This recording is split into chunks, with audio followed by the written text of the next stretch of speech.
What happens when greatness is handed to you by God, but fear causes it to slip through your fingers? This is the story of Jeroboam, a man who was chosen by God to lead, yet lost everything because he allowed fear to rule over faith. We've all had moments when opportunities seem too good to be true, moments when it feels like our dreams are within reach. But what happens when the weight of responsibility, doubt, and fear threatens to undo everything? Jeroboam faced this, and his choices would change the course of his life, and a nation's destiny. Jeroboam wasn't born into royalty. He was just an ordinary man, a diligent worker who caught the attention of King Solomon. He wasn't a prince. He wasn't born with a crown on his head. But God had something greater in mind for him. God saw in Jeroboam the potential to lead, and in a moment, Jeroboam's life was turned upside down. One day, as Jeroboam was leaving Jerusalem, he was intercepted by a prophet named Ahijah. This encounter would change everything. Ahijah tore his cloak into 12 pieces and handed 10 of them to Jeroboam, declaring, "This is what the Lord says, I will tear the kingdom from Solomon's hand and give you 10 tribes. 10 tribes. Almost the entire kingdom of Israel." A divine promise was made, a promise that changed the trajectory of Jeroboam's life. No longer just a servant in the king's palace, Jeroboam was now the future king of a divided Israel. In that moment he held not only the torn pieces of a cloak but the weight of an entire nation's future. Jeroboam must have stood there, struggling to comprehend the gravity of what had just happened. A simple servant, chosen by God, was now destined to be king. What would he do with this promise? Would he rise to the occasion? Or would fear overtake him and cause him to squander what had been given to him? The promise was clear. Jeroboam was to lead. But with this promise came an immense responsibility, one that would require a deep trust in God. Jeroboam wasn't just being handed a throne. He was being handed a choice. The choice between faith and fear, between trusting in God's plan or taking control of his own destiny. And this choice would ultimately define Jeroboam's legacy. God didn't give Jeroboam this kingdom just to feed his ego. He wasn't chosen to wear a crown simply for his own glory. No, Jeroboam had been chosen to lead the people of Israel in a time of great division. His role wasn't just political, it was spiritual. He was to be the vessel through which God would restore the northern tribes, a role that required obedience, faith, and a reliance on God's wisdom, not his own. The people of Israel had been under Solomon's rule for years, and after Solomon's death, the kingdom was fractured. Rehoboam, Solomon's son, took the throne in the south, but his arrogance and poor leadership caused the northern tribes to rebel. Jeroboam, once a servant, had now been raised up by God to be their king. But what did this mean for Jeroboam? Was he ready for this monumental task? Was he prepared to take on the weight of God's calling? Jeroboam stood at a crossroads. His life had been forever altered in the span of a few moments. But now the real test began. How would he walk in this promise? How would he carry the mantle of leadership that God had placed upon him? Jeroboam wasn't just given a kingdom. He was given the opportunity to lead a nation, to fulfill God's will on earth. This moment was the beginning of Jeroboam's journey, but it was also the beginning of his greatest test. He had been promised a kingdom, a future, a legacy. But now, what he would do with that promise would determine the course of his life, and the course of Israel's history. Imagine standing where Jeroboam stood, holding the torn pieces of a cloak, a symbol of God's promise in your hands. You're faced with a kingdom, a responsibility that's far beyond your ability to comprehend. You're called to lead a people who have been through hardship, who have witnessed division, and you're now the one who's tasked with guiding them through it. How do you feel? What do you do? Do you trust God, or do you rely on your own understanding? Do you walk boldly in the promise, or do you let fear take root and cloud your judgment? This is the choice Jeroboam had to make. This is the decision that would define his legacy. But before Jeroboam could step fully into his calling, something would have to change within him. He would have to wrestle with his fears, his insecurities, and ultimately his faith. Would he walk in obedience, trusting in the God who had chosen him? Or would he let fear and self-reliance lead him down a dangerous path? Jeroboam's journey was not going to be easy. The promise he had received wasn't a guarantee of success. It was an invitation to walk by faith, to trust in God's plan even when it didn't make sense. It was an invitation to lead with humility, to listen for God's voice and follow his guidance, even when fear whispered that he had to control everything himself. Jeroboam had everything, his promise, his kingdom, his future. But the question remained, what would he do with it? Would he rise to the occasion, fulfilling God's purpose for his life, or would fear take over, causing him to lose sight of everything God had given him? And that is where we leave Jeroboam for now. He stands at the threshold of greatness, but what happens next will reveal the depth of his faith, the strength of his character, and the choice he will make in the face of fear. Will he hold on to the promise or will he let it slip away? Jeroboam sat upon the throne, the weight of his newfound power pressing heavily upon his shoulders. The promise of kingship, a divine calling that had once seemed so clear, now felt like an unbearable responsibility. The kingdom was his, God had fulfilled his promise, but with the throne came an overwhelming sense of insecurity. Fear crept into Jeroboam's heart, and with it came doubt. He had been chosen by God, yet now, as he ruled over the northern tribes of Israel, he could not shake the fear that it would all slip through his fingers. The people of Israel had been divided after Solomon's death. Jeroboam ruled over the northern 10 tribes, while Rehoboam, Solomon's son, took the throne in the south. But there was one thing Jeroboam could not escape: the temple. The house of God was in Jerusalem, under Rehoboam's rule, and every Israelite was required to journey there 3 times a year to offer sacrifices and worship. The fear that Jeroboam felt was not just a personal fear, it was a fear of losing control over his kingdom, a fear that his people loyal to him for now, might one day return to the southern kingdom. The northern tribes were still tied to the southern kingdom by the temple, by tradition, by worship. Jeroboam's kingdom was vast, but it was divided spiritually. His people had no central place to worship God, no temple to offer sacrifices to. The temple in Jerusalem was the heart of Israel's spiritual life, and Jeroboam knew that if his people traveled there to worship, they might find themselves drawn back to Rehoboam. And if they returned to Rehoboam, where did that leave him? Where did that leave his kingdom? The fear was real. Jeroboam's thoughts became consumed with it. What if the people decided to follow Rehoboam? What if they began to long for the worship and stability that the southern kingdom had to offer? What if his people, the ones he had worked so hard to lead, turned their backs on him? What would happen to the kingdom if they abandoned him? Jeroboam's mind raced with scenarios. He wasn't a king who had been raised in royalty, he had no bloodline to claim the throne. He had been chosen by God, but now he was faced with the harsh reality of leadership. The people were his, but only because God had promised him the throne. If they left, he would be nothing. The promise that had been given to him by God now seemed fragile, easily lost. The fear of losing it all crept deeper, taking hold of Jeroboam's every thought, every decision. Does fear ever hold you back from making decisions you know are right?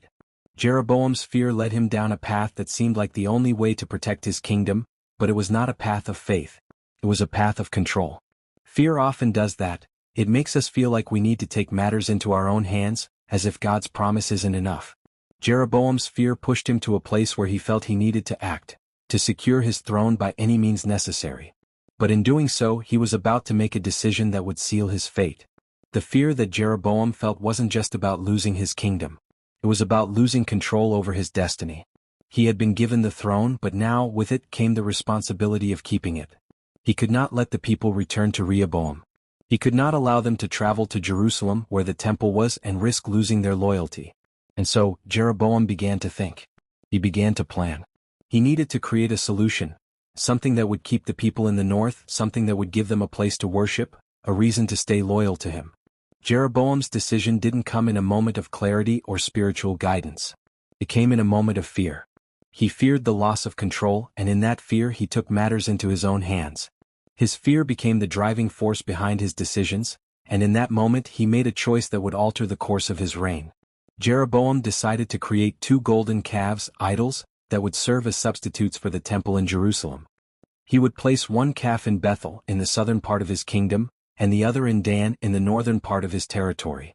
This way his people wouldn't have to travel to Jerusalem to worship. They could worship right here in their own land. Jeroboam believed this would secure their loyalty, protect his throne, and keep his kingdom intact. But what he didn't realize, what his fear blinded him to, was that by making this decision he was not just securing his rule, he was sacrificing his faith. Jeroboam had been chosen by God to lead Israel, but now instead of trusting God's plan, he was trusting his own. His fear had overtaken his faith, and in doing so he chose to manipulate the religious system, turning it into a tool to maintain his political power. The golden calves weren't just a substitute for the temple, they were idols. And in worshipping them, Jeroboam was leading his people away from God. As the golden calves were placed in Bethel and Dan, Jeroboam watched, his heart heavy with the weight of his decision. He had made a choice that he believed would protect his throne, But deep down he knew it wasn't just about politics. It was about trust. Jeroboam had been given the kingdom, but now, in his fear, he was trusting in something that could never protect him. The golden calves, his solution, would fail him when the storm came. His hands trembled as he watched the people gather around the golden calves. They weren't just following him, they were worshipping idols, forsaking the one true God. Jeroboam had created these idols, and now his people were bowing down to them. The weight of his decision pressed down on him, and for a moment he felt the sting of regret. But it was too late now. The decision had been made. Jeroboam's fear had led him to sin, and now the consequences of that sin would unfold. Jeroboam's choice wasn't just about keeping his kingdom, it was about the spiritual state of his people. He had been given everything by God, but his fear had led him to take control, to abandon God's guidance for his own strategy. The kingdom that had been promised to him was now at risk, and the legacy he had been given was beginning to crumble under the weight of his own decisions. Does fear ever hold you back from making decisions you know are right? Jeroboam's story is a mirror, reflecting the ways we all struggle with fear and control. Fear has a way of convincing us that we need to take control, to solve our problems on our own. But Jeroboam's story shows us that when we choose fear over faith, we risk losing everything. Like and share if you believe there's a better way to trust God through challenges. Jeroboam's fear led him down a path that would ultimately destroy his reign. His fear clouded his judgment, and in trying to control his future, he lost sight of the promise that had been given to him. His story is a reminder that fear and faith cannot coexist. When we choose fear over faith, we turn away from the very promises God has made to us. And the consequences of that choice can be far-reaching. Jeroboam's heart raced as the golden calves were brought into position, their gleaming forms standing tall in Bethel and Dan. At first it seemed like the solution. A practical one. A way to keep his people from leaving for Jerusalem and turning their loyalty back to Rehoboam. He had to secure his reign, his throne, and the future of his kingdom. But as he stood there watching the calves being erected, a deep unease began to settle in his chest. He could feel the weight of the decision he had made. This wasn't just about keeping his people. This was about something far greater, about the kingdom he had been given, about the promise from God. The golden calves, these idols, were more than just religious symbols. They were a reflection of Jeroboam's heart. He had been chosen by God, lifted up from obscurity to lead his people, but now he was replacing God's plan with his own. He had taken matters into his own hands, choosing control over trust. The promise he had been given wasn't just a gift, it was a responsibility, and now Jeroboam had abandoned that responsibility for something man-made. As he watched his people gather around the golden calves, worshipping what he had created, a sense of dread washed over him. He had manipulated the religious system to serve his political needs. This was no longer about faith or obedience, it was about maintaining power. Jeroboam had become the architect of his own downfall, using religion as a tool to secure his rule. Jeroboam's fear, which had led him to this point, was now consuming him. His need to control everything had overruled the promise that God had given him. He had been chosen by God, but now he was choosing his own path. The tension between what God had called him to do and what he had done to protect his throne was unbearable. Jeroboam had allowed fear to overshadow faith, and in doing so, he had stepped into sin. As the people worshipped the golden calves, Jeroboam's hands began to shake. He had placed his trust in something that was nothing more than a man-made creation, something that would fail him when the storm came. The weight of the choice he had made was too much to bear. He had turned away from God's guidance, from the very promises that had brought him to this point. And now he was watching as the seeds of disobedience took root in the hearts of his people. The golden calves had been set up, but in Jeroboam's heart, there was something that didn't sit right. He had chosen control over obedience, but deep down he knew he had chosen the wrong path. He had let fear rule his decisions, and that fear had led him to manipulate the very thing that was meant to guide the nation, faith. Jeroboam had crossed a line, and now there was no turning back. The consequences of his actions were inevitable. The storm was coming, and Jeroboam's kingdom, built on fear and idolatry, would be destroyed. The prophet who had delivered God's promise to Jeroboam was about to deliver a prophecy of judgment, and Jeroboam's heart knew that his fate had been sealed. The moment of truth came when a man of God, a prophet from Judah, entered Jeroboam's kingdom. The prophet did not seek an audience with the king. He didn't ask for permission to speak. He simply entered and stood before the altar of the golden calves. The prophet declared that one day, a king named Josiah would come from the house of David, and he would burn the bones of the priests on this very altar. The altar cracked in two, and the ashes spilled out as proof of God's judgment. Jeroboam stood in disbelief, his mind racing. How could this be? How could a prophet of God speak such words against the kingdom he had just built? His hand, raised in anger, reached out to command the prophet to be arrested. But as he did, his hand withered. It became paralyzed, unable to move. Jeroboam's heart pounded in his chest. He had seen God's power before, but this time it was different. This wasn't just a sign, it was a warning. "Pray for me," Jeroboam pleaded, his voice trembling with desperation. "Ask God to restore my hand." The prophet, moved by God's mercy, prayed for Jeroboam and his hand was restored. But even after experiencing God's power firsthand, Jeroboam didn't change. He didn't turn from his sin. He didn't destroy the golden calves. He didn't repent. The warnings, the signs, the miracles, none of it changed Jeroboam's heart. His pride and fear were too great. His decision had been made and he refused to turn back. The consequences of Jeroboam's actions were not just personal. His sin had affected an entire nation. His kingdom, once chosen by God, was now on a path of destruction. Jeroboam's failure to walk in obedience had led to the downfall of his legacy and the spiritual decay of Israel. His kingdom, which had been promised to him by God, would be taken away. Jeroboam had chosen fear over faith and now he would pay the price. The prophecy that had been spoken against Jeroboam's kingdom would come to pass. His dynasty would be destroyed and the people of Israel would be scattered. Jeroboam's sin would echo through the generations, and his name would become synonymous with rebellion. He had been given everything by God, but because of his fear and disobedience, he lost it all. Do you find yourself compromising your values for control? Jeroboam's story serves as a powerful reminder of the consequences of choosing fear over faith, of relying on our own strategies instead of trusting in God's plan. His choices led to his downfall, but they also affected an entire nation. Just like Jeroboam, we all face moments when fear can cloud our judgment and lead us down the wrong path. But God's grace is still available. We can choose to turn back, to repent, and to trust in God's promises. The story of Jeroboam's decline wasn't simply about a king making misguided choices. It was about a man once trusted by God, who had failed to live up to the monumental responsibility bestowed upon him. As Jeroboam watched his kingdom, built on his disobedience, it must have felt like his world was crashing down. One day, as the prophecy predicted, a strange and humbling moment unfolded. Jeroboam's son grew gravely ill, and with desperation in his heart, Jeroboam turned to the one source of truth he had avoided. In a moment of raw vulnerability, he sent his wife, disguised as someone else, to the prophet Ahijah, the very same prophet who had foretold his rise to power. Jeroboam, who had once been assured of his reign and had turned away from God's counsel in fear, now found himself seeking divine intervention. It was as though his pride, fear, and defiance had finally collided with the painful reality of God's judgment. How ironic that after creating his own religious system, after manipulating the truth to control his kingdom, Jeroboam now had nowhere else to turn but to the prophet of God who had once anointed him.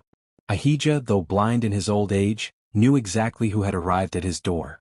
Before Jeroboam's wife could even speak, Ahijah boldly declared, "Why do you pretend to be someone else? I have bad news for you." It was a chilling moment. Jeroboam's fears were not just real, they were now met with divine retribution. God's message was clear and devastating. "I will completely destroy the house of Jeroboam," the prophet declared. His dynasty, his legacy, his throne, all would be taken from him. His son, the one he had hoped would inherit his kingdom, would die as soon as his wife returned home. The message didn't end with just personal loss. The nation would suffer as well. Israel, under Jeroboam's leadership, would be uprooted from the land as God's judgment would extend to the entire kingdom. Jeroboam's sin, not only in leading the people into idolatry but also in abandoning his trust in God, had dire consequences. His failure to return to the true path had now made the destruction of his house inevitable. As Jeroboam's wife returned, heartbroken and grieving, his son passed away exactly as the prophecy had foretold. The weight of the judgment was inescapable. Jeroboam's house, once destined for greatness, had been wiped from history's pages. His son's death marked the first of many losses, and as the prophecy played out, the kingdom itself was left in ruins. Jeroboam must have stood there, overwhelmed with regret, realizing that his decisions had led to this moment.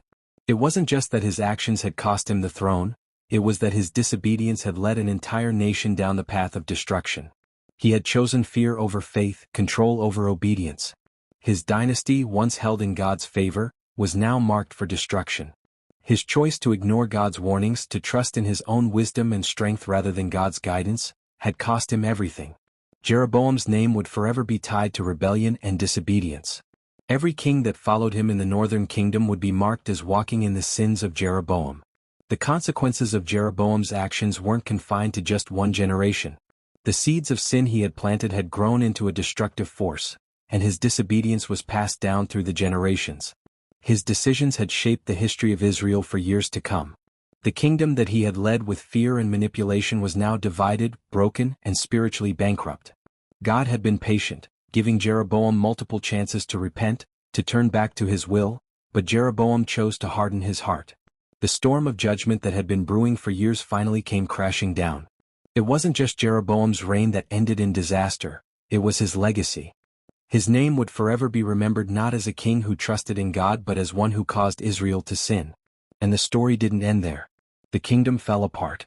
Jeroboam's descendants, once promised a lasting dynasty, were wiped out in just a few years. Jeroboam's son Nadab reigned for only 2 years before being assassinated, and the family's destruction was complete. The northern kingdom was scattered, and Jeroboam's legacy became a cautionary tale for generations to come. What was Jeroboam's greatest sin? It wasn't just the creation of idols. It was his refusal to walk in obedience after receiving everything from God. Jeroboam had everything he needed, the promise, the kingdom, the calling, but he lost it all because he chose fear over faith, control over trust, and sin over obedience. As Jeroboam's story unfolded, it was clear.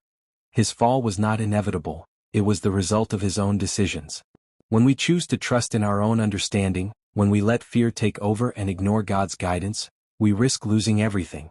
Jeroboam's story teaches us that obedience to God's will is not optional, it is what leads to lasting prosperity and legacy. Have you ever felt that moment of regret, knowing deep down that you made decisions based on fear instead of trust? Jeroboam's story isn't just a tale of an ancient king, it's a warning to all of us. The consequences of disobedience are far-reaching and often they extend beyond us, affecting those we love and the generations that follow. Reflect on Jeroboam's life and decisions. Do you find yourself at a crossroads in your own life, caught between faith and fear? Have you been holding on to control, trying to solve things on your own instead of trusting God? If you've learned something powerful from Jeroboam's downfall, share this video. Let's spread these life-changing lessons together. Subscribe and hit the notification bell for more because God's calling on our lives is just as real today as it was for Jeroboam. Jeroboam's story, though rooted in ancient history, is far from a tale of someone long gone. It's a story that mirrors our own lives in so many ways. We may not be kings of Israel, but how many of us, right now, are facing similar decisions? God gives us promises, great, life-changing promises, but it's what we do with them that ultimately defines our legacy. How we respond to those promises, especially when fear enters the picture, determines not only our future but the future of those around us. Jeroboam's choices, made out of fear and a need to control, lead him down a path of destruction. But his story isn't just a cautionary tale, it's a mirror reflecting the choices we all have to make. We all face moments when fear threatens to take over. Moments when we're given a calling, a promise, an opportunity, but we hesitate or worse, take matters into our own hands instead of trusting God. Jeroboam was given a kingdom, but instead of walking in faith, he let his fear dictate his actions, leading to his downfall. How many times in our own lives do we allow fear to shape our decisions? How often do we ignore God's guidance because we're afraid of what might happen if we trust Him fully? Jeroboam's story forces us to examine our own fears and choices. Fear and faith cannot coexist. Jeroboam's downfall began when he allowed fear to cloud his judgment. His fear of losing control, of seeing his people turn away, pushed him to sin. Fear led him to manipulate the religious system, to take control of a situation that should have been left to God. Fear never leads to good decisions. It blinds us to God's promises and makes us believe that we have to control everything. But the truth is, fear only leads us further away from faith. When we choose fear, we're essentially choosing to trust ourselves over trusting God. Leadership affects generations. Jeroboam was not just the king of Israel. He was a leader of God's people. His decisions didn't just affect him, they affected the entire nation. His sin led the people of Israel into idolatry, and that idolatry would affect generations to come. Jeroboam's name became synonymous with sin, with rebellion against God, and that legacy was passed down to the kings who followed him. When we lead, especially in positions of influence, our decisions have ripple effects. The choices we make today can shape the lives of those around us for years to come, for better or worse. Jeroboam's leadership didn't just impact his own life, it impacted an entire nation. His fear led to the downfall of a nation. His disobedience didn't just cost him, it cost the people he was meant to lead. True prosperity is rooted in obedience. Jeroboam had everything: his kingdom, his people, his legacy, but it was built on fear and disobedience. His kingdom seemed to prosper for a time, but this prosperity was deceptive. Prosperity without obedience to God is fleeting. It might look stable on the surface, but it's built on shaky ground. Jeroboam's kingdom was destroyed because it was not founded on the solid rock of God's promises. When we choose to disobey, we may experience temporary success, but it will never last. True prosperity, the kind that endures, is rooted in obedience. Jeroboam's reign was marked by fear, and fear led him to disobey God. And when the storms came, his kingdom collapsed. What are you holding on to that's keeping you from trusting God fully? Jeroboam's story isn't just about a king who lost everything. It's about the choices we all face. What are the things in our lives that we hold on to out of fear? What are the areas where we struggle to trust God completely? Jeroboam's downfall began when he chose control over faith, fear over trust. We all have moments where we feel like we need to take control, like we have to protect what we've been given. But Jeroboam's story shows us that when we choose to trust ourselves over God, we lose everything. It's never too late to turn back. Jeroboam's story is a warning, but it's also a story of grace. God gave him every opportunity to turn back, to repent, to trust in him. Even after all his mistakes, God was still offering him the chance to return. And just like Jeroboam, we all have the opportunity to turn back to God, to walk in obedience, to trust him with our futures. Jeroboam's story is a powerful reminder that our choices define our legacy. We can be given the world, the promises of God, and still lose it all if we fail to walk in faith.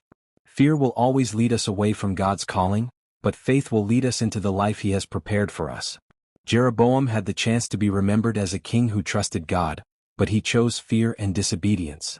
His legacy was marked by rebellion and idolatry, and that is the legacy he left behind. If Jeroboam's story impacted you, share this video. Let's spread these powerful lessons together.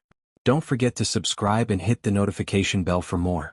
Jeroboam's legacy was defined by his choices, and so will ours be. Let's choose to trust God, to walk in obedience, and to leave behind a legacy that honors him. We all have the chance to make that decision, and it starts now.